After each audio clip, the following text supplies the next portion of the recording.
So this is a common question, to tell or not to tell. And I think, the answer depends. I think first, most important is there's nothing wrong with having ADHD, right? It is personal information like any other personal information. We all have personal information that we can choose to share or we can choose not to share. So the decision to share or not kind of depends on what the situation is.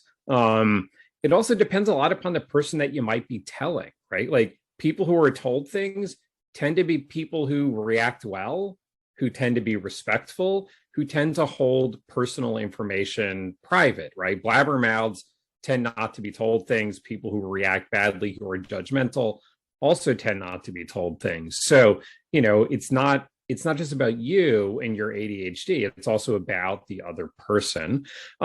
But I think there's also, there's an element here of to what extent are you really comfortable with it? To what extent do you understand it and feel kind of settled in it, if that makes sense?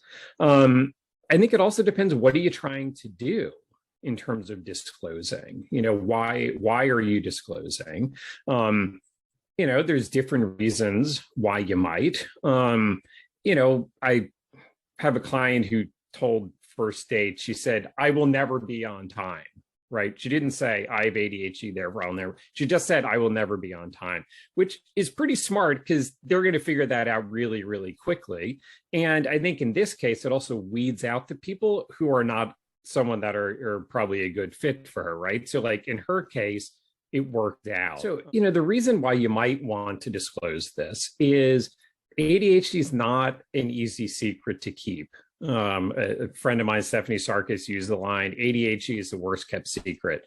And really what she was referring to is poorly managed ADHD is really hard to keep secret because people can see, right? If you run late, people know. If you're kind of disorganized, people can tell. If you blurt things out, people notice that. So, the challenge then socially for folks with ADHD is people see behavior and they infer intentions. And if there's a pattern to that behavior, they also begin to infer character, which is potentially all the more damning. So basically what you're trying to do is to kind of get ahead of the story. So for example, you might say, here's the thing, I have ADHD, I'm terrible at getting places on time. I've always been late. I'm going to be late to my old funeral, right? As that old joke goes, right? So here's the thing. When I run late, it's not because I don't care. Like I really do. And I feel awful about keeping people waiting. I'm just really bad at getting places on time, right? So something like that. What it does is it helps the person understand why this behavior is happening so they don't make the wrong assumptions about it. And, it's not just that wrong assumption is bad for you, the person who runs late. It's probably also not good for the other person, because as much as like a good, righteous, I'm offended here can feel empowering, it's kind of terrible, right? Nobody really benefits from that.